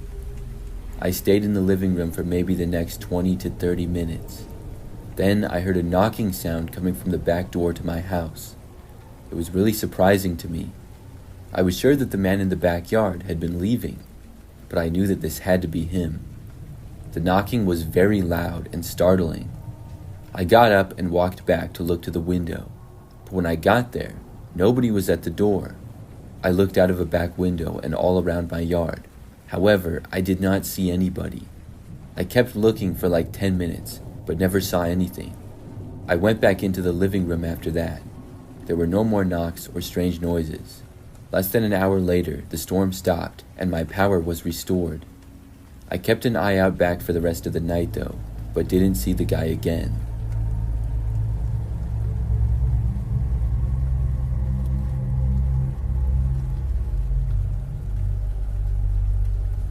This took place last summer. I was at home by myself one evening. I live with my husband, but he was at a sports game with one of his friends, and I knew that he would be gone until much later. It was a normal night, and probably about 9 p.m. or so. Suddenly, out of nowhere, the power went out. Everything went black, and I found this to be really strange. It was not storming outside, so I didn't know why this would happen. I knew that we had paid the electric bill like always, so at that point, I went on my phone and onto the app of our electric company that we have. I looked to see if there were any reported power outages in the area. Sometimes, if there are, it will say the cause of it, and it will also say when the power should be restored. So when I logged onto the app, I did not see any information about it. I was trying to figure it out on there for a few minutes, but did not have any luck. As I was doing this, I then heard the sound of glass breaking coming from the back of my house. It was very loud and alarming, especially because everything was so quiet and dark. I could only see from the light on my phone, and I got up and used it to guide my way to the back side of the house. When I got closer, I heard some noises coming from near the back door area. When I finally got within view of the back door, I suddenly stopped. I saw that the window to the back door was smashed, and an arm was reaching its way inside. Somebody was right outside of the door. I couldn't see who it was, but it really freaked me out, and I instantly turned in the other direction. I ran away and went as fast as I could to the bedroom. It was hard to see, but I was able to make it there. When I got inside of the bedroom, I quickly closed the door behind me and then locked it. Then I went all the way into the bedroom closet and hid inside. When I got there, I called the police on my phone. I said how somebody had broken into my house, and because of how quiet it was, I heard the back door open and the guy walk in. I did not know who it was or what he looked like, but I gave the police as much information as I could. The thing that really mattered was that there were officers on their way to my house. So I heard the guy walking around inside for a few moments, but when I got off the phone with the police, I didn't really hear him anymore. I listened closely, but heard nothing. I wasn't really sure what was going on. Still, I didn't dare move or make a sound, and I remained hidden inside of the bedroom closet. I was afraid that any second I would either hear footsteps outside of the door or hear the door starting to turn. If this guy broke the back door window to get in, who knows what he would do? There was probably a way that he could break down the bedroom door despite it being locked. As time went by though, I still didn't hear anything. Within 10 minutes, the police had arrived. They made their way into the house through the back door. Then they searched the entire house, and when they made it to the bedroom, I finally left. However, the police never found the man. The window was still smashed to the back door, and the back door was also left open, but the guy was gone. The police even searched around the neighborhood a little bit, but whoever had broken in had left and was nowhere in sight. And inside the house, everything remained in place. Nothing was stolen or anything. But the police found that the power lines had been cut, probably by the man who broke in. Why he did this, I don't know. I'm guessing it wasn't an accident. I called my husband and he came home. The police then left after getting information about the incident. Since this has happened, we got the window replaced and also installed security cameras. Nothing else suspicious has happened though.